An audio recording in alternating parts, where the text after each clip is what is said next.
यहाँ उपस्थित सभी गणेश भक्तों का हार्दिक स्वागत करते हैं और आपके सामने प्रस्तुत करते हैं चलचित्र एकलव्य।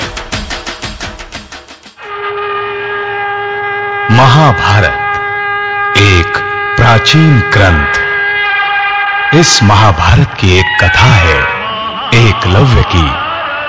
एकलव्य एकाग्रता का प्रतीक। इस भिल्ल पुत्र एकलव्य की इच्छा थी श्रेष्ठ धनुर्धर बनने की।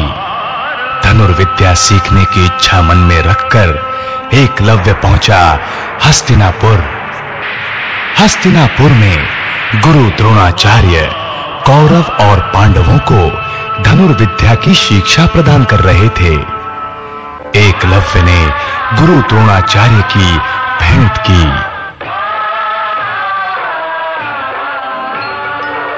प्रणाम गुरुवर्य।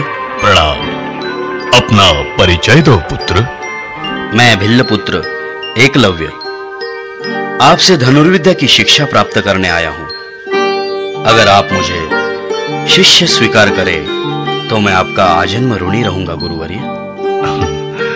एकलव्य, मैं राजगुरु हूं। इस राज्य से बंधा हूं। मेरे सारे शिष्य क्षत्रिय हैं। उनके साथ मैं भिल्ल पुत्र को शिक्षा प्रदान करूंगा तो उचित नहीं होगा। परंतु उनकी ना सुनकर एकलव्य निराश नहीं हुआ। उसने जंगल में जाकर द्रोणाचार्य की मिट्टी की मूर्ति बनाई। उसे एक ऊंची जगह पर बिठाया और उसे ही अपना गुरु मानकर धनुर्विद्या की साधना आरंभ की। एक दिन गुरु द्रोणाचार्य अपने शिष्यों के साथ मृगया करने वन में गए थे। उनका श्वान आगे आगे चल रहा था। तभी उस श्वान की दृष्टि एकलव्य पर पड़ी। उसे देखकर श्वान ने भौंकना शुरू किया। अपनी साधना में व्यत्यय आते हुए देखकर एकलव्य ने एक के पीछे एक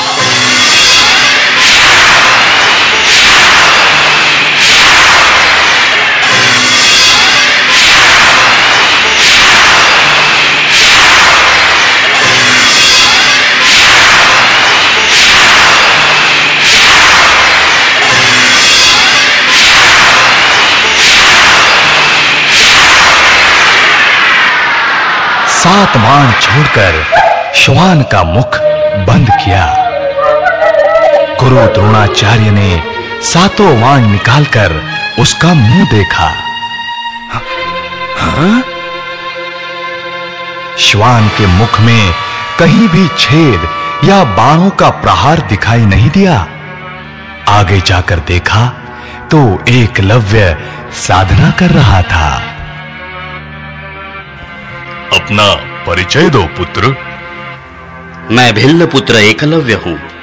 एकलव्य, ये धनुर्विद्या तुमने किससे प्राप्त की? आपसे गुरुवर्य। परंतु मैं तो आज ही तुम्हें देख रहा हूं। आपको विस्मरण हो गया है गुरुवर्य। मैं हस्तिनापुर में आपसे धनुर्विद्या की शिक्षा प्राप्त करने आया था, परंतु आपने ना कर दी थी। फिर मुझसे शिक्षा कैसे प्राप्त की?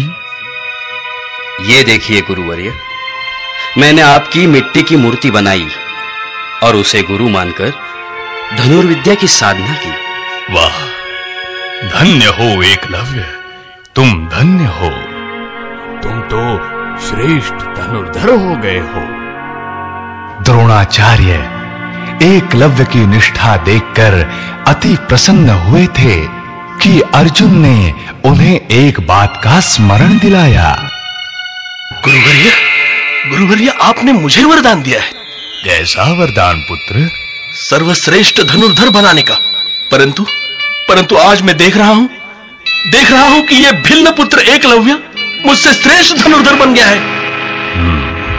गुरु द्रोणाचार्य सोचने लगे, अगर अर्जुन को सर्वश्रेष्ठ धनुर्धर बनाना है तो एकलव्य को धनुर्विद्या से वंचित करना ही होगा। अर्जुन की बात तो सच है। अगर ये सर्वश्रेष्ठ धनुर्धर बन गया तो मेरे वचन का क्या होगा? मुझे कुछ करना ही होगा। हाँ, अगर मैं इसके दाहिने हाथ का अंगूठा मांग लूं तो ये कभी धनुर्धर नहीं बन पाएगा। जैसे ही ये बात उनके मन में आई, उन्होंने कहा, अब पुत्र एकलव्य। प्रणाम गुरुवर्य। पुत्र, तुम्हारी साधना अधूरी है। कैसे गुरुवर्य? मुझसे धनुर्विद्या की शिक्षा प्राप्त की तो क्या गुरु दक्षिणा नहीं दोगे? आप मांग लीजिए गुरुवर्य। तो अपने दाहिने हाथ का अंगूठा मुझे दे दो। जो आज्ञा गुरुवर्य।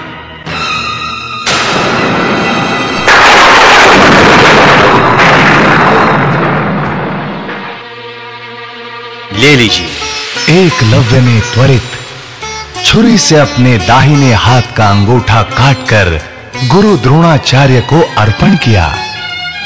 इस तरह कपट नीति से गुरु द्रोणाचार्य ने अर्जुन को दिया हुआ वचन पूरा किया। सदियां बीत गई।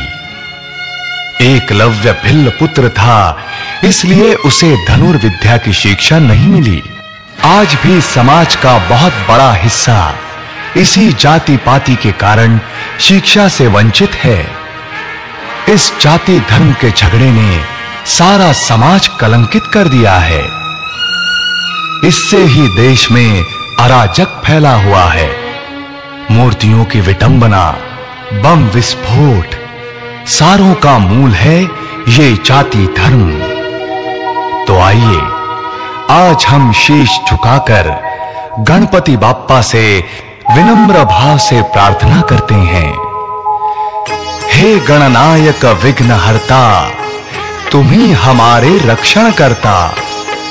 जाति पाति की समस्या मिटाकर सुजल सफल हो भारत माता, सुजल सफल हो भारत माता।